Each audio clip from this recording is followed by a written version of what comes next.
ត្រាំប្រកាសបទឈប់បាញ់តាមលក្ខខណ្ឌរយៈពេល2សប្តាហ៍ជាមួយប្រទេសអ៊ីរ៉ង់បន្ទាប់ពីដំបូងបានគម្រាមកំហែងការវាយប្រហារដ៏ធំ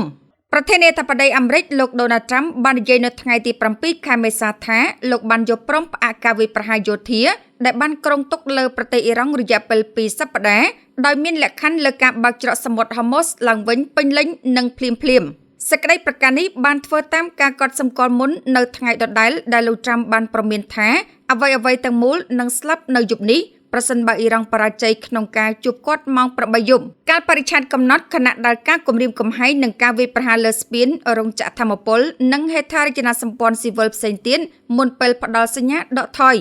លោក Trump បានសរសេរថាប្រធានបទដែលសាធារណរដ្ឋអ៊ីស្លាមអ៊ីរ៉ង់យល់ព្រមលើការបញ្ចប់ភ្លាមៗនិងការបើកប្រកបដោយសុវត្ថិភាពនៃច្រកសមុទ្រ Hormuz ខ្ញុំយល់ព្រមផ្អាកការទម្លាក់គ្រាប់បែកនិងការវាយប្រហាររបស់អ៊ីរ៉ង់ក្នុងរយៈពេល2សប្តាហ៍លោក Trump បាននិយាយថាការផ្អាកនេះនឹងអាស្រ័យលើបទឈប់បាញ់ទ្វេភាគីដោយសង្កត់ធ្ងន់ថាភាគីទាំងពីរត្រូវតែប្រកាន់ភ្ជាប់នូវកិច្ចព្រមព្រៀងនេះ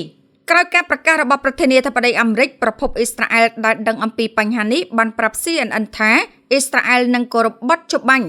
ក្នុងការប្រកាសបទឈប់បាញ់លោក Trump បានអះអាងថាសហរដ្ឋអាមេរិកបានសម្រេចគោលដៅយោធាសំខាន់ៗរបស់ខ្លួនរួចហើយ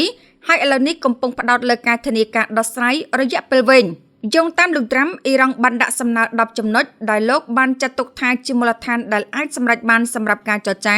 ដោយបញ្ហាសំខាន់ៗភាគច្រើនត្រូវបានដោះស្រាយរួចហើយលោកបានបន្ថែមថាបង្អួចរយៈពេល2សប្តាហ៍នេះមានគោលបំណងបញ្ចប់កិច្ចព្រមព្រៀងកាន់តែទូលំទូលាយរវាងភាគីទាំងពីរក្រុមប្រឹក្សាសន្តិសុខជាតិជាន់ខ្ពស់របស់អ៊ីរ៉ង់បានបញ្ជាក់ពីបទឈប់បាញ់ដែលសម្របសម្រួលដោយប៉ាគីស្ថានដោយពណ៌នាថាវាជាជ័យជំនះសម្រាប់ក្រុងតេអ៊ីរ៉ង់ហើយនិយាយថាការពិភាក្សាបន្ថែមទៀតលើកិច្ចព្រមព្រៀងអចិន្ត្រៃយ៍នឹងប្រព្រឹត្តទៅនៅទីក្រុងអ៊ីស្លាមាបាតនៅក្នុងសេចក្តីថ្លែងការណ៍មួយដែលបានបង្ហោះនៅលើ X រដ្ឋមន្ត្រីការបរទេសអ៊ីរ៉ង់លោក Sayed Abbas Araghchi បានបញ្ជាក់ថាអ៊ីរ៉ង់នឹងសម្របសម្រួលការឆ្លងកាត់ប្រកបដោយសុវត្ថិភាពតាមរយៈច្រកសមុទ្រ Hormuzសម្រាប់រយៈពេលនៃបទឈប់បាញ់2សប្តាហ៍ប្រសិនបើការវាយប្រហារលើអ៊ីរ៉ង់ត្រូវបានបញ្ឈប់សង្គ្រាមរវាងអាមេរិកនិងអ៊ីរ៉ង់ដែលបន្តអស់រយៈពេលជាង1ខែបាននាំឲ្យមានការបិទច្រកសមុទ្រ Hormuz ដែលជាផ្លូវទឹកដ៏សំខាន់មួយដែលការដឹកជញ្ជូនប្រេងជិត 20% របស់ពិភពលោកនិងបានជំរុញឲ្យមានការកើនឡើងតម្លៃប្រេងជាសកលនៅពេលបច្ចុប្បន្ននេះ